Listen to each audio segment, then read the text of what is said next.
Dear students, welcome to सरल math classes. NCERT class 9th mathematics में exercise 2.4 करेंगे हम। इसमें कहता है क्वेश्चन नंबर फर्स्ट में, इस एक्सरसाइज में कि एक बहुपद है, इसको हमने पी एक्स लिख लिया, x cube plus x square plus x plus 1। Question number 1 के इसमें 4 पार्ट गिवन है हमें, और ये बताना है कि जो सारे बहुपद हैं, सभी बहुपद दिए गए हैं, उनका x प्लस 1 गुणनखंड है या नहीं। तो x प्लस 1 गुणनखंड कब होगा? जब ये इस पूरे बहुपद को, इस पोलिनोमियल को जीरो बनाएगा। जीरो कैसे बनेगा? तो इसका मतलब क्या करें हम, इस चर में x की जगह जो क्या रखें हम, तो x प्लस 1 इसका गुणनखंड है, तो इसको बराबर जीरो रख लेते हैं हम। तो शून्य क्या होगा इसका? x माइनस 1 होगा। तो इसमें हम -1 रख के देखते हैं। अगर ये -1 रखने से जीरो बन जाता तो इसका गुणनखंड होगा, वरना नहीं होगा। तो -1 की पावर 3, -1 की पावर 2, -1 प्लस 1, तो ये कितना हुआ? -1 की पावर 3 -1 हुआ। -1 का स्क्वायर क्या होगा? 1 ही होगा, और ये -1 हो जाएगा, प्लस माइनस की गुणा माइनस होती है, और प्लस 1, तो ये प्लस ये माइनस, ये प्लस ये माइनस, तो क्या बचा हमारे पास? 0। इसका मतलब क्या हुआ? ये इसका गुणनखंड है। दूसरे पार्ट में भी x की जगह क्या रखेंगे? -1 रखेंगे। तो -1 रख के देखते हैं। तो -1 की पावर कितनी हो जाएगी? 4, प्लस में -1 की पावर कितनी हो जाएगी? 3। इनको ब्रैकेट में लिखना है, ये ध्यान रखना है। -1 की पावर 2, वरना आप कंफ्यूजन होगा कि ये प्लस आ गया माइनस भी आ गया, ब्रैकेट नहीं लगाओगे तो ब्रैकेट लगाने से, हालांकि इसके गुणा में ही है, और प्लस में -1 और प्लस 1। जैसे अब यहाँ रखेंगे तो -1 की पावर 4 यानी E1, यानी सम संख्या है माइनस की पावर, तो प्लस में आएगा आंसर 1। ये माइनस आ जाएगा, ये फिर प्लस आ जाएगा, और ये माइनस होगा, माइनस और प्लस की गुणा माइनस होती है, -1 और प्लस 1, ये प्लस ये माइनस, ये प्लस ये माइनस, लेकिन 1 बचे हमारे पास, तो इसका गुणनखंड नहीं है। इसका आंसर होगा 9। इसका यस था। थर्ड पार्ट में भी यही करना है। x की जगह हमें क्या करना है? -1 रखना है। तो -1 की पावर कितना हो जाएगा? 4, प्लस में 3, -1 की पावर 3, प्लस 3, -1 की पावर 2, प्लस -1 प्लस 1। -1 की पावर 4 क्या होगा? 1 होगा। -1 की पावर 3, -1 और 3 की गुणा -3, -1 का स्क्वायर 1 होगा, 1 की 3 की गुणा 3 हो जाएगी, ये माइनस प्लस की गुणा -1 हो जाएगी, प्लस 1, ये कट जाएगा, ये कट जाएगा, लेकिन कितना बचेगा? 1 बचेगा। तो इसमें भी 9, ये इसका गुणनखंड नहीं है। फोर्थ पार्ट में भी हमें यही करना है। x की जगह क्या रखना है? -1, क्योंकि इसमें x प्लस 1 दिया था, और ये बताना था कि x प्लस 1 इसका गुणनखंड है या नहीं। तो x के प्लेस पे हमने उसका शून्य का निकाल लिया, तो -1 का स्क्वायर -2 प्लस वर्गमूल 2, x की जगह -1 और प्लस में वर्गमूल 2। इसको अगर सिंप्लीफाई करें हम, तो -1 आएगा, ये -1 का स्क्वायर प्लस, लेकिन फिर बाहर माइनस है तो माइनस आ जाएगा, ये माइनस खोल लेते हैं, तो इसकी -1 की गुणा इससे करेंगे तो -2 हो जाएगा, बाहर माइनस है तो +2 हो जाएगा, ये अंदर माइनस होएगा इसका, इसकी गुणा माइनस प्लस हो जाएगी, फिर वर्गमूल 2, और ये प्लस वर्गमूल 2। तो अब ये 2 हो जाएंगे हमारे पास, माइनस के 2 और प्लस के 2, अब प्लस वर्गमूल 2 और प्लस वर्गमूल 2, तो ये तो कट जाएंगे, ये नहीं कटेंगे, ये कितने आएंगे? 2 वर्गमूल 2, तो ये भी क्या होगा? 9। इसका गुणनखंड नहीं है। तो हमें सिर्फ यही बताना था इसका गुणनखंड है या नहीं। इसके लिए हमें क्या करना पड़ेगा? जो x प्लस 1 दिया है उसका शून्य का निकाल लेते हैं, इक्वल में 0 रख के, x की वैल्यू -1। तो इन सारे बहुपद में -1 रखना है हमें। अगर जो भी बहुपद 0 बनता है तो उसका गुणनखंड है, जो 0 नहीं बनता है वो गुणनखंड नहीं होगा। क्वेश्चन नंबर 2 में भी हमें ऐसे ही करना जो क्वेश्चन नंबर फर्स्ट में किया है। क्वेश्चन नंबर फर्स्ट में हमने किया था कि एक हमें x प्लस 1 दिया था और वो बहुपद का गुणनखंड है नहीं। इस क्वेश्चन नंबर 2 में भी दो बहुपद दिए हैं। जैसे पहला बहुपद है px 2x की 3 plus x square minus 2x minus 1। इसका बहुपद इसका गुणनखंड है नहीं, तो उसके लिए हम क्या करते हैं, इसका शून्य निकाल लेते हैं। तो x प्लस 1 बराबर 0, तो x बराबर क्या हुआ माइनस 1। तो इस बहुपद में माइनस 1 रखते हैं, तो p माइनस 1 x की जगह, तो 2 माइनस 1 की पावर 3 प्लस माइनस 1 की पावर 2 माइनस 2 माइनस 1। तो इसको सॉल्व करें तो माइनस 1 की पावर 3 कितना होगा, माइनस 1 ही होगा। माइनस 1 की 2 की गुणा माइनस 2, ये प्लस हो जाएगा प्लस 1, और माइनस माइनस की गुणा प्लस 2, इसकी उसकी गुणा करनी है माइनस 1। तो ये माइनस ये कट जाएगा, ये कट जाएगा, तो क्या हुआ 0। तो ये गुणनखंड है, यस। तो gx px का गुणनखंड है। सेकंड पार्ट में इसी तरह दिया है। इसमें x क्या आ जाएगा -2। अगर प्लस है तो माइनस आएगा, माइनस है तो प्लस आएगा। तो x शून्य क्या आ गया है -2, तो इसमें -2 रखते हैं हम। तो -2 की पावर 3 प्लस 3 -2 की पावर 2 प्लस 3 -2, ये गुणा में इसके और प्लस में 1। तो ये कितना हुआ -2 की पावर 3। माइनस की पावर विषम संख्या है तो माइनस आएगा, और 2 की पावर 3, 2 दूनी 4 दूनी 8, तो ये हुआ -8। ये 2 दूनी 4 प्लस हो गया, 4 3 12, ये कितना हुआ -6 और प्लस में 1। तो प्लस के हमारे पास कितने हैं 12 और 1 13, और माइनस के कितने हैं 14, -14 और प्लस 13 कितना हुआ -1। तो ये गुणनखंड नहीं है, नो। थर्ड पार्ट में भी हमें ऐसे ही करना है। x -3 है तो x कितना लेंगे 3 लेंगे, तो इसमें 3 रखेंगे हम। तो 3 की पावर 3 -4, 3 की पावर 2 प्लस 3 प्लस 6। इसको और सिंप्लीफाई करें थोड़ा, तो 3 की पावर 3 का मतलब 3 3 9 3 27, यानी 3 3 बार गुणा, माइनस 3 3 9 चौके 36 प्लस 3 प्लस 6। तो प्लस के कितने हो गए 3 और 6 9, 9 और 7 16 और 36, 36 माइनस के और 36 प्लस के, तो क्या हुआ 0। इसका मतलब ये क्या है, यस, ये गुणनखंड है। तो इस वजह से आप बहुपद के गुणनखंड दूसरे बहुपद का निकाल सकते हैं और शून्य का निकाल सकते हैं। क्वेश्चन नंबर 3 में कहता है k का मान ज्ञात करना है और जो बहुपद दिए हैं उनका x - 1 गुणनखंड है। इसने कहा है गुणनखंड है, यानी यह बहुपद का गुणनखंड है, तो x बराबर क्या हुआ 1, क्योंकि x - 1 है तो x क्या हुआ 1। तो अगर इसका गुणनखंड है तो इस बहुपद को क्या बनाएगा ये 0, जैसे क्वेश्चन नंबर 2 में किया था हमने। अगर कोई बहुपद दूसरे बहुपद का गुणनखंड है तो उस बहुपद को क्या करेगा 0 बनाएगा, शून्य बनाएगा। तो ये क्या होना चाहिए, शून्य होना चाहिए। तो इसमें के x की जगह क्या रखेंगे 1, तो 1 रख के देखें इसमें, तो 1 का स्क्वायर प्लस में 1 प्लस में k बराबर में 0। तो ये कितना हुआ, ये तो 1 हो गया और 1 ये 2, 2 प्लस k बराबर 0। तो k का मान क्या आएगा, ये 2 उस तरफ ले जाएगा -2, तो k का मान आ गया। तो जब भी कह रखा हो किसी एक बहुपद दूसरे बहुपद का गुणनखंड है तो उसमें उसके गुणनखंड जो रखा है शून्य निकाल लेंगे और उसके अंदर रख लेंगे और उस बहुपद को 0 बना लेंगे, तो इसी से 0 बनेगा। तो इसमें क्या रखेंगे 1 ही रखेंगे, तो k का मान आ जाएगा इसमें। तो इन सभी में 1 1 रखना है x के प्लेस पे। तो 2 1 स्क्वायर प्लस k गुणा में 1 प्लस में वर्गमूल 2, तो ये कितना हो जाएगा, ये तो 2 हो जाएगा, प्लस में k हो जाएगा प्लस वर्गमूल 2 और बराबर में 0, बराबर में 0 करना है।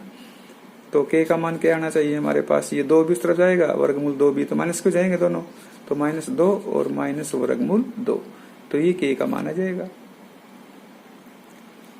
थर्ड पार्ट में भी वही करना है। x की जगह क्या रखना है, 1 रखना है। तो k 1 का स्क्वायर माइनस वर्गमूल 2 1 प्लस में 1 बराबर में क्या होगा, 0। इसको बराबर में 0 रख लेंगे क्योंकि एक बहुपद दूसरे बहुपद का गुणनखंड है। तो इसमें ये क्या होगा, k माइनस वर्गमूल 2 प्लस में 1। तो k का मान क्या आ जाएगा, इसमें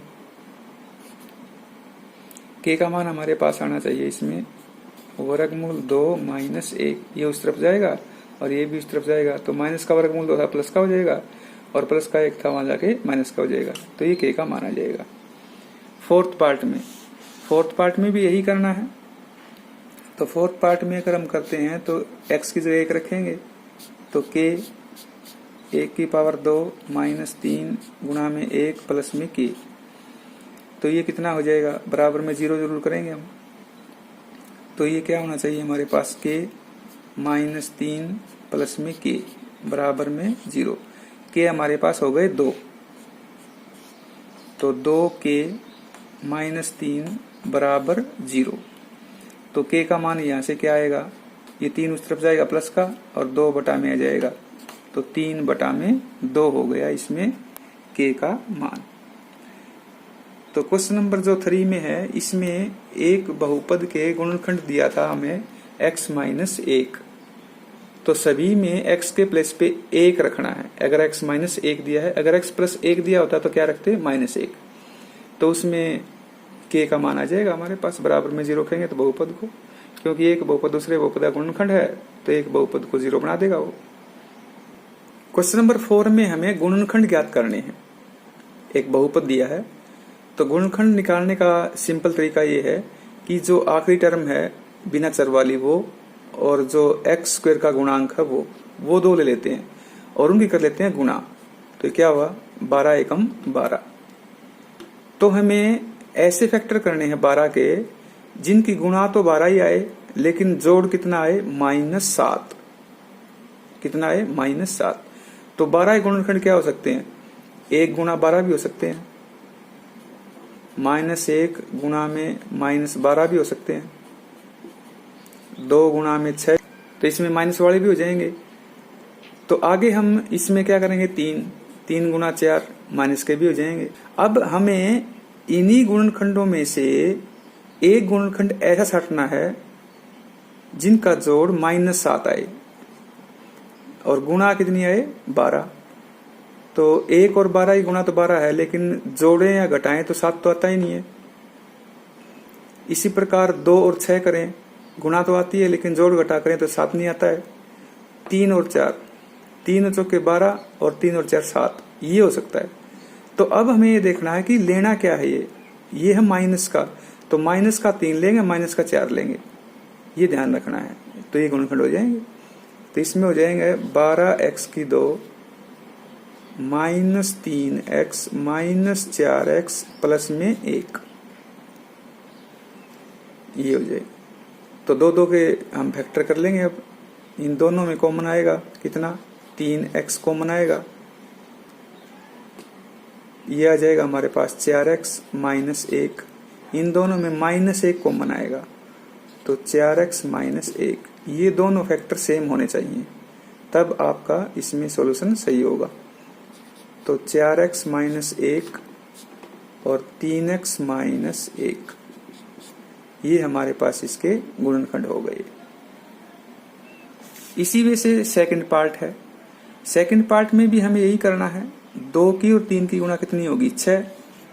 अब 6 के गुणनखंड क्या होते हैं, 1 गुणा 6 भी होते हैं, 2 गुणा 3 भी होते हैं, यही होंगे 2। तो अब हमें 7 चाहिए, तो 1 और 6 हो जाएंगे इसके। तो 2x की 2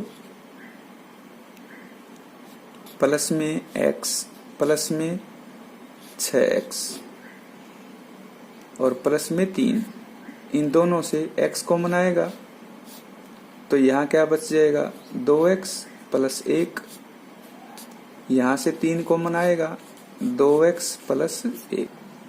थर्ड पार्ट में इसके क्या करना है, वही गुणनखंड करने हैं। तो -6 की और 6 की गुणा कितनी होगी, 36, यानी -36 होगी। तो -36 के हमें गुणनखंड करने हैं जिनका जोड़ कितना आए 5। तो 36 के गुणनखंड आप देखें, 12 3 36 होते हैं, 6 और 6 होते हैं, 9 और 4 होते हैं, तो 9 और 4 हो सकते हैं। इसके -6 गुणा 6 भी हो सकते हैं -36 के, तो और 12 गुणा में 3 भी हो सकते हैं, -3 कर दो जाए, 9 गुणा में -4 भी हो सकते हैं। तो हमें ये चाहना है 9 और 4 हो जाएंगे इसमें, तो 6x की 2 प्लस का 9x माइनस का 4x, क्योंकि 9 में से 4 गए 5 बचेंगे, तो ये ध्यान रखना है। प्लस का कोना माइनस का कौन सा लेना है ये ध्यान रखना है। इन दोनों में 3x कॉमन आ जाएगा, 2x प्लस 3 बचेगा, यहाँ -2 कॉमन आएगा, तो 2x प्लस 3,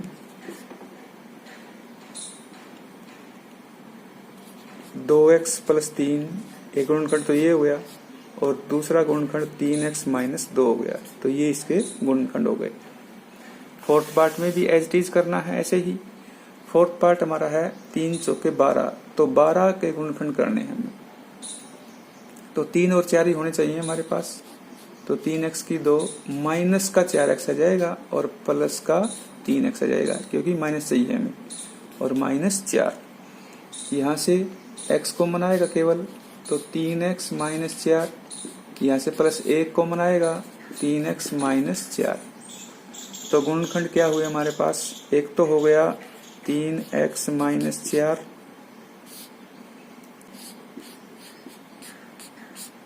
तो ये इसके गुणनखंड हो गए। तो गुणनखंड हमारे पास सिंपल है, एक तो बार आप प्रैक्टिस करेंगे तो आपको भी इस तरह से आ जाएंगे।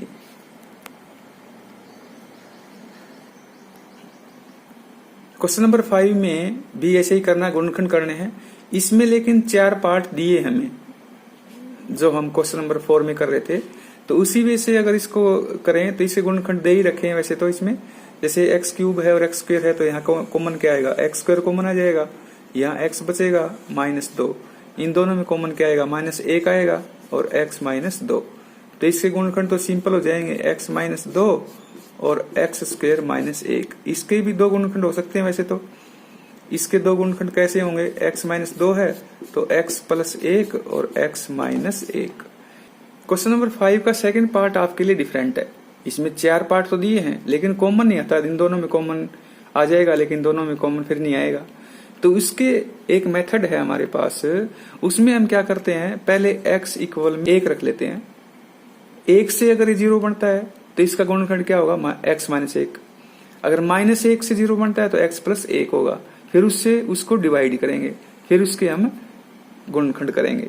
लेकिन अब क्या करना है, x के प्लेस पे हमें 1 रख के देखना है इसमें क्या 0 बनता है ये।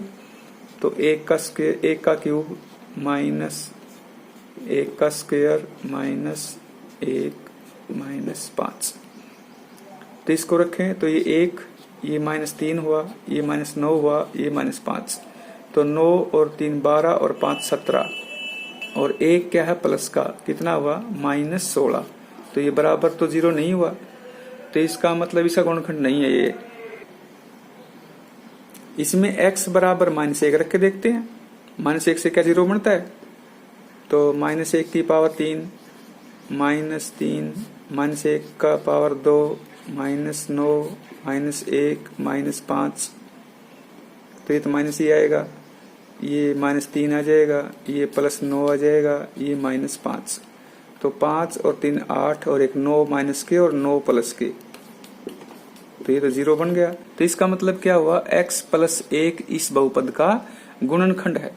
तो हम क्या करेंगे, अब x प्लस 1 से इसको भाग करेंगे, इस बहुपद को x प्लस 1 से, x प्लस 1 से भाग करें, जो हमारे पास बहुपद x की पावर 3 -3x की 2 -9x -5। अब ये x क्यूब है, ये x है, पहले आपको बहुपद करवा भी है तो इसी वजह से हम कर लेते हैं। तो x स्क्वायर से जाएगा ये, तो x की पावर 3 और ये प्लस x स्क्वायर, तो ये माइनस ये कट जाएगा, तो ये कितना बचेगा, माइनस के 4x की 2 माइनस के 9x माइनस के 5। अब कितने से जाना चाहिए, -4x से जाएगा ये, क्योंकि यहाँ -4x की 2 है तो -4 से जाएगा, x की 2 है तो x से और जाएगा, तो ये कितना हो जाएगा अब, -4x की 2 तो आएगा ही आएगा, इसकी और इसकी गुणा कितनी आएगी, -4x, तो ये प्लस ये कट जाएगा, तो ये कितना आ जाएगा, -5x -5। अब ये कितने से जाएगा, -5 से जाएगा, तो -5x और -5, तो ये प्लस ये कट जाएगा 0। तो हमारे पास अब जो भागफल क्या आया, ये आया हमारे पास x² -4x -5। अब इसके भी हम क्या करेंगे, गुणनखंड करेंगे, तो x² -4x -5 के गुणनखंड करें तो 5 के गुणनखंड क्या होंगे, 5 और 1 हो जाएंगे, तो x² -5x प्लस x -5, -5 का और प्लस 1 का, तो x इससे कॉमन आएगा, तो x -5 प्लस 1 कॉमन आएगा, x -5, तो इसके गुणनखंड हो गए हमारे पास x -5 और x प्लस 1, तो ये गुणनखंड हो गए, 2 तो ये हो गए हमारे पास, और एक गुणनखंड हमारे पास ये था ही x प्लस 1, तो 3 गुणनखंड हो गए इसके। तो हमें इस क्वेश्चन में क्या करना था, पहले हमें ये देखना है कि कौन से शून्य से ये x के किस मान से 0 बनता है, तो हम रखते जाएंगे, पहले 1 रखेंगे, फिर -1, फिर 2, फिर -2, फिर 3, फिर -3, किससे 0 बनता है, उसी से ही हम इसको भाग करते हैं। फिर थर्ड पार्ट में हम करते हैं x बराबर में 1 रखते हैं, पहले 1 रख के देखते हैं, तो 1 की पावर 3 प्लस 13, 1 की पावर 2 प्लस 32 गुणा में 1 प्लस में 20, तो इसमें देखते हैं 0 बनता है या नहीं, तो ये 13 हो गया, 1 का स्क्वायर 1 ही होता है, प्लस 32 और प्लस में 20, तो ये कितना आ गया, 2 और 3 5 और 1 6, 2 और 3 5 और 1 6, तो ये बराबर 0 नहीं हुआ, तो इसका मतलब ये अभी तो x बराबर 1 इसका गुणनखंड नहीं है। अब हम क्या करेंगे, -1 रखेंगे, तो x बराबर रखते हैं -1, इसी बहुपद में रख के देखते हैं, तो -1 की पावर 3 हो जाएगा, प्लस में 13 -1 की पावर 2 प्लस 32 -1 प्लस में 20, तो ये -1 हुआ, ये प्लस का 13 हुआ, ये माइनस का 32 हुआ, ये प्लस का 20 हुआ, क्योंकि 32 की -1 की गुणा -32 आएगी, तो प्लस की रकम हमारे पास कितनी होगी, 20 और 13, ये कितना हो गया, 33 प्लस के और 33 माइनस के, तो ये तो 0 हो गया, ये कट गए, तो इसका मतलब क्या हुआ, x बराबर -1 है, तो क्या हुआ, x प्लस 1, अगर माइनस आया तो प्लस 1 गुणनखंड होगा इसका। अब इसको हम क्या करेंगे, भाग करेंगे, अब बहुपद को x प्लस 1 से इसको भाग करते हैं, जो हमारे पास बहुपद था x की 3 प्लस 13x की 2 प्लस 32x प्लस में 20। भाग आपको पहले बताया भी है, इसमें देख लेते हैं। अब x² से जाएगा असल में, तो क्योंकि x की 3 है तो x की 3 आएगा ये तो, और प्लस में x² आएगा। लाइक टर्म के नीचे लाइक टर्म लिखनी है। लाइक टर्म कौन सी होती है, जो x की पावर 3 है तो x की पावर 3 के नीचे x की पावर 3 आएगा, x की पावर 2 के नीचे x की पावर 2 आएगा, x की टर्म के नीचे x की रकम आएगी, और बिना x की रकम के नीचे बिना x की रकम आएगी, ये ध्यान रखना है। तो ये हमारे पास कितना हुआ, 12x की 2 प्लस 32x और प्लस में 20। अब कितने से जाना चाहिए, 12x से जाना चाहिए, तो प्लस में 12x, तो ये हुआ 12x की 2 और प्लस में 12x हुआ, क्योंकि इसकी और इसकी गुणा करनी है, तो ये माइनस ये कट जाएगा, ये कितना हुआ 20x और ये प्लस में 20। अब कितने से जाएगा, 20 से जाएगा, तो ये 20x हुआ और प्लस में 20, 0। अब हमारे पास ये बहुपद आ गया, भागफल जो है इसके हम गुणनखंड करेंगे। अब तो x² 20 के गुणनखंड हमें करने हैं। 20 के गुणनखंड क्या होंगे? 4 पंजे 20 भी होते हैं, 10 दूनी 20 भी होते हैं, 10 और 2 हो जाएंगे, तो 10x और प्लस में 2x और प्लस में 20 है ही, तो ये x कॉमन आएगा, x प्लस 10 और प्लस में 2 कॉमन आ जाएगा, x प्लस 10। तो एक गुणनखंड तो x प्लस 10 आ गया और दूसरा गुणनखंड x प्लस 2 आ गया, 2 गुणनखंड ये हो गए और एक गुणनखंड हमारे पास ये था ही x प्लस 1 जिससे हमने भाग किया था। तो ये 3 गुणनखंड हो गए इसके। तो ये क्वेश्चन नंबर 5 का थर्ड पार्ट था हमारे पास इसमें।